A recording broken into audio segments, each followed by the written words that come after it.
بسم اللہ الرحمن الرحیم۔ آج ہم بات کریں گے سنت موقدہ اور سنت غیر موقدہ میں کیا فرق ہے۔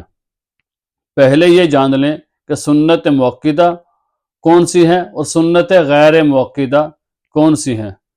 سنت غیر موقدہ عصر سے پہلے 4 رکعت پڑھی جاتی ہیں اور عشاء کے فرض پڑھنے سے پہلے جو 4 رکعت سنت پڑھی جاتی ہیں وہ سنت غیر موقدہ ہیں۔ ان دو کے علاوہ باقی جتنی سنتیں ہیں، چاہے وہ ظہر سے پہلے 4 رکعت ہوں یا ظہر کے فرض پڑھنے کے بعد 2 رکعت ہوں یا مغرب کے فرض پڑھنے کے بعد 2 رکعت ہوں یا عشاء کے فرض پڑھنے کے بعد جو 2 سنتیں پڑھی جاتی ہیں، یہ ساری کی ساری سنتیں سنت موقدہ ہیں۔ صرف سنت غیر موقدہ 2 ہیں کہ عصر سے پہلے 4 رکعت پڑھی جاتی ہیں اور عشاء کی نماز سے پہلے 4 رکعت سنت جو پڑھی جاتی ہیں وہ سنت غیر موقدہ ہیں، اور ان کا پڑھنے کا طریقہ بھی تھوڑا مختلف ہے۔ 70% بندے ایسے ہوتے ہیں کہ جن کو سنت غیر موقدہ کا طریقہ معلوم نہیں ہوتا اور سنت موقدہ کا طریقہ معلوم نہیں ہوتا، اس کو کبھی مکس کرتے رہتے ہیں، کبھی صورت ملا لی کبھی نہ ملائی۔ تو ہمیں جو بھی نماز پڑھنی ہے، جو بھی کام کرنا ہے، اس کو پہلے ہمیں سیکھنا چاہیے۔ دنیا کا قاعدہ قانون ہے کہ ہم نے کوئی بھی کام کرنا ہو تو اس کو پہلے ہم سرچ کرتے ہیں، اس کو ہم سیکھتے ہیں، تو پھر ہم جا کے اس کا پریکٹیکل کرتے ہیں، پھر ہم جا کے اس کے اوپر عمل کرتے ہیں۔ تو ہمیں نماز کے بارے میں بھی ہمیں سیکھنا چاہیے، کیونکہ نماز دین کا ستون ہے۔ اور حضور نبی کریم صلی اللہ علیہ وسلم نے ارشاد فرمایا کہ سب سے پہلے قیامت کے دن بندے سے نماز کا حساب لیا جائے گا۔ اگر نماز صحیح نکلی تو باقی اعمال بھی صحیح نکلیں گے، اور اگر نماز خراب نکلی تو باقی اعمال بھی خراب نکلیں گے۔ اور فرمایا کہ نماز مومن اور کافر کے درمیان فرق کرنے والی چیز ہے، تو ہمیں نماز کو سیکھ کر صحیح ادا کرنا چاہیے۔ اللہ تعالی ہمیں عمل کرنے کی اور سیکھنے کی توفیق عطا فرمائے۔ تو بات کرتے ہیں کہ طریقہ کیا ہے۔ سنت موقدہ پڑھنے کے لیے جب آپ کھڑے ہوں گے تو سب سے پہلے آپ نیت کریں کہ نیت جو ہے وہ دل کے ارادے کا نام نیت ہے۔ آپ نے جو بھی نماز پڑھنی ہے، سنت موقدہ پڑھنی ہے یا سنت غیر موقدہ یا فرض پڑھنے ہیں یا نفل پڑھنے، جو بھی نماز آپ نے پڑھنی ہے اس کا آپ نے اپنے دل کے اندر ارادہ کر لینا ہے۔ نیت دل کے ارادے کا نام نیت ہے۔ تو سب سے پہلے آپ نیت کریں، اس کے بعد اپنے دونوں ہاتھوں کو کانوں تک اٹھائیں اور تکبیر کہیں اللہ اکبر۔ پھر اس کے بعد آپ نے اپنے ہاتھوں کو ناف کے اوپر باندھ لینا ہے۔ اگر تو مرد حضرات نماز پڑھ رہے ہیں تو انہوں نے اپنے دونوں ہاتھوں کو ناف کے اوپر باندھنا ہے، اور اگر کوئی عورت نماز پڑھ رہی ہے تو اس نے اپنے دونوں ہاتھوں کو سینے کے اوپر باندھ لینا ہے۔ پھر اپنی پہلی رکعت کے اندر ثنا سے شروع کرنا ہے پہلی رکعت کو۔ پھر اس کے بعد تعوذ پڑھیں گے، اس کے بعد بسم اللہ پڑھنی ہے، اس کے بعد سورہ فاتحہ، پھر ساتھ کوئی بھی سورت ملا کر رکوع اور سجدے کر کے آپ نے پہلی رکعت کو مکمل کرنا ہے۔ پھر اس کے بعد کھڑے ہو کر دوسری رکعت کو آپ نے شروع کرنا ہے بسم اللہ سے۔ بسم اللہ پڑھ کے آپ نے سورہ فاتحہ پڑھنی ہے، اس کے ساتھ کوئی بھی سورت ملا لیں، پھر رکوع کرنا ہے۔ 2 سجدے کرنے کے بعد آپ نے 4 کا سنت موقدہ کے اندر پہلے قعدہ کے لیے بیٹھ جانا ہے۔ التحیات للہ پڑھنا ہے اور عبدہ ورسولہ تک پڑھنا ہے۔ اکثر حضرات جو غلطی کرتے ہیں وہ یہاں پر غلطی کرتے ہیں کہ یہاں پر ان کو معلوم نہیں ہوتا تو وہ درود شریف پڑھتے ہیں یہاں پر، حالانکہ سنت موقدہ کے اندر یہاں پر درود شریف نہیں پڑھنا، بلکہ عبدہ ورسولہ تک پڑھ کر تیسری رکعت کے لیے کھڑے ہو جائیں گے، اور تیسری رکعت کو بسم اللہ سے شروع کرنا ہے۔ پھر سورہ فاتحہ پڑھنی ہے، اس کے ساتھ کوئی بھی سورت ملانی ہے۔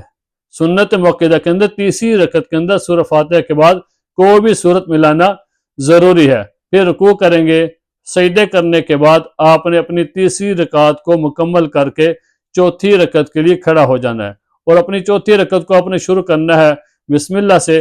پھر سورہ فاتحہ پڑھنی ہے اور کوئی بھی سورت ملا کر پھر رکوع کرنا ہے، پھر 2 سجدے کرنے ہیں، اس کے بعد تشہد کے لیے قعدہ ثانی یعنی دوسرے قعدہ کے لیے آپ نے بیٹھ جانا ہے۔ پھر التحیات للہ کو آپ نے پڑھنا ہے، پھر اس کے بعد آپ نے درود شریف پڑھنا ہے، اور اس کے بعد آپ نے دعا پڑھ کر سلام پھیرنا ہے۔ یہ آپ کی 4 رکعت سنت موقدہ کا طریقہ ہے، سنت موقدہ پڑھنے کا طریقہ یہ ہے۔ پھر اس کے بعد آپ نے سنت غیر موقدہ، اکثر حضرات جو غلطیاں کرتے ہیں وہ زیادہ تر سنت غیر موقدہ میں کرتے ہیں، تقریباً 70% بندے سنت غیر موقدہ کے اندر غلطیاں کرتے ہیں، جن کو معلوم نہیں ہوتا کہ سنت غیر موقدہ کس طرح پڑھنی ہے۔ تو سنت غیر موقدہ پڑھنے کا طریقہ یہ ہے کہ اپنے ہاتھ نیت کریں گے اور اس کے بعد اپنے دونوں ہاتھوں کو کانوں تک اٹھائیں گے، تکبیر کہیں گے اور اس کے بعد اپنے ہاتھوں کو باندھ لیں گے۔ تو اپنی جو پہلی رکعت ہم نے شروع کرنی ہے وہ ثنا سے شروع کرنی ہے، ثنا پڑھیں گے، تعوذ پڑھیں گے اور بسم اللہ پڑھ کر سورہ فاتحہ پڑھنی ہے، ساتھ اس کے کوئی بھی صورت ملا لینی ہے۔ پھر رکوع کر کے 2 سجدے کر کے اپنی پہلی رکعت کو مکمل کر لینا ہے۔ پھر دوسری رکعت کے اندر آپ نے کھڑا ہو جانا ہے دوسری رکعت کے لیے، اور اپنی دوسری رکعت کو آپ نے شروع کرنا ہے بسم اللہ سے اور سورہ فاتحہ پڑھنی ہے، اس کے ساتھ کوئی بھی صورت ملا لینی ہے۔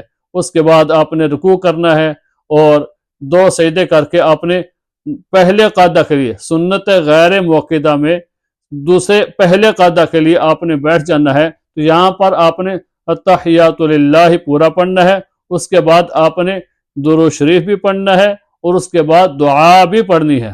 بعض حضرات کو معلوم نہیں ہوتا تو وہ عبدہ و رسولہ تک پڑھ کے کھڑے ہو جاتے ہیں، تو یا درود شریف پڑھ کے، تو یہاں پر درود شریف بھی پڑھنا ہے اور دعا بھی پڑھنی ہے۔ پہلے قاعدہ میں سنت غیر موقدہ کے اندر درود شریف بھی پڑھنا ہے اور دعا بھی پڑھنی ہے۔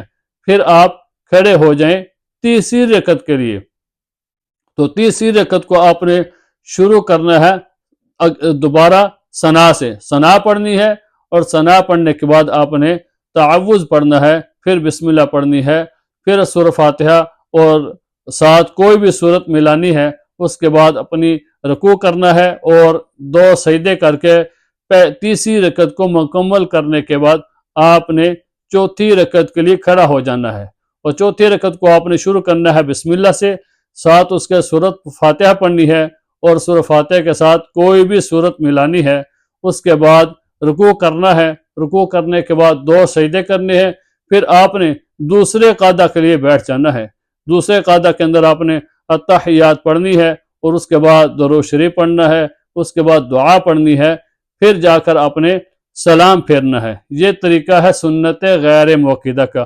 اکثر حضرات جو ان کے اندر غلطیاں کرتے رہتے ہیں اور بہت ساری غلطیاں کرتے ہیں، ان کو معلوم نہیں ہوتا کہ بچپن سے کسی کو دیکھا نماز پڑھتے تو اسی طرح نماز کو شروع کر لیا، اسی طرح پڑھنی شروع کر دی۔ تو ہمیں نماز کو سیکھ کر پڑھنا چاہیے۔ اگر مسئلہ معلوم نہ ہو، طریقہ معلوم نہ ہو، تو ہمیں علماء کرام سے اور امام حضرات سے ہمیں اس کے بارے میں پوچھنا چاہیے۔ اللہ تعالیٰ ہمیں عمل کرنے کی توفیق عطا فرمائے۔